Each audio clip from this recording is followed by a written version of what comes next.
త్రెన్మ స్వామి శరణం స్వామి శరణం స్వామి శరణమప్ప. స్వాములందరికీ మరొక్కసారి చేతులెత్తి నమస్కరిస్తూ చెప్తున్నాను.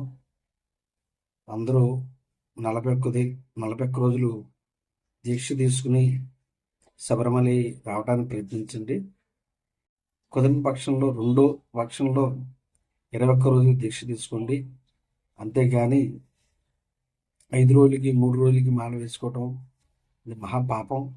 11 రోజులు అన్నది కూడా అసలు లేదు. 11 రోజులకి 5 రోజులకి 6 రోజులకి మాలలు వేసుకుంటున్నారు. మరికొంతమంది అయితే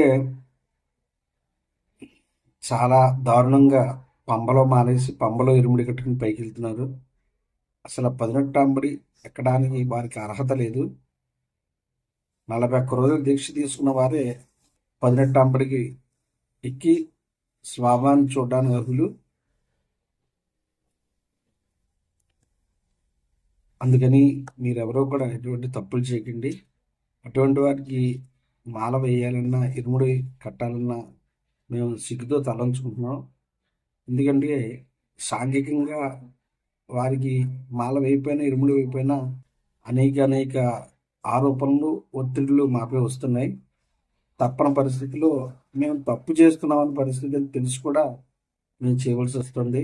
ఆ పాప పుణ్యం అంతా కూడా ఆ పరమేశ్వరుడు వదిలేస్తున్నాం. ఇటువంటి మాలలు దీక్షలు మీరు చేయకండి. అది మంచి ఫలితాలు కాకుండా దుష్ఫలితాలు వస్తాయి. స్వామి ఆదేశాలకు మించి మనం దీక్ష నియమాలు నిర్ణయించాము. కానీ వాటిని అతిక్రమించి 3 రోజులు 7 రోజులు 11 రోజులు ఇవ్వటం, పంబలో మాలేసి ఇరుముడి కట్టడం ఇవన్నీ కూడా స్వామి ఆజ్ఞను ధిక్కరించడమే. కాబట్టి దయించి ఇటువంటి తప్పులు చేయకండి. స్వామి శరణమయ్యప్ప. మీ ఎవరికైనా ఈ వీడియో బాధ కలిగిస్తే క్షమించండి. హరి ఓం తత్సత్.